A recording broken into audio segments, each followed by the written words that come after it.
Well, I'm absolutely delighted now to be joined by the APS's editorial director, Daniel Kulp. Daniel, welcome. Thank you very much. Thank you for asking me here. Yeah, thank you for taking the time to talk to us. There must be a busy day for you. Oh, it's going to be a busy week. Now let's start off with the journal's new website. Tell us a little bit about kind of what you're trying to achieve there. Well, as you know, in this digital environment, people have portability, right? I mean, everything has to be mobile.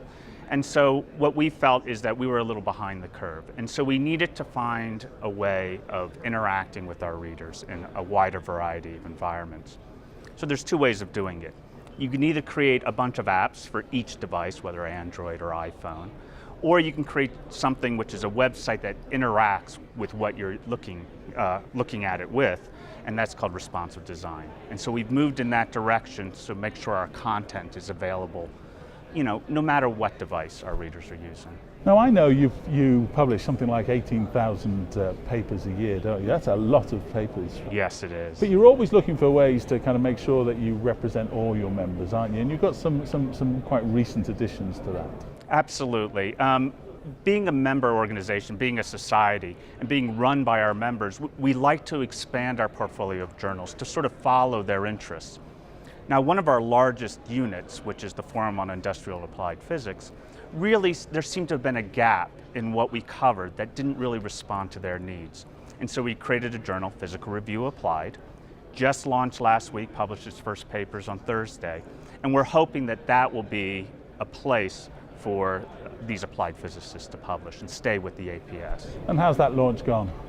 It's gone remarkably well. We had a very fast timeline, we got it going, we published our first 7 papers, we're looking forward to March being filled with a bunch more. Everything's going very well. I know one of the other key themes for you is open access publishing. What steps is the APS taking along that route?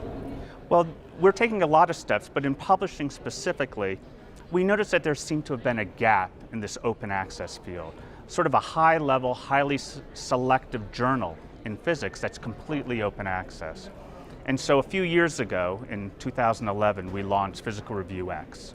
And the idea was that was supposed to respond to that need for a highly selective, high-level journal to, sort of to capture the hottest topics in physics. Now, we're very fortunate and it received its first impact factor this past summer, and it was extremely high. And from our calculations, this summer when it gets its new one, it's going to be higher yet. So it has really been successful. It's being well received by authors and readers. And so we're looking for it to keep moving forward and keep going higher and higher.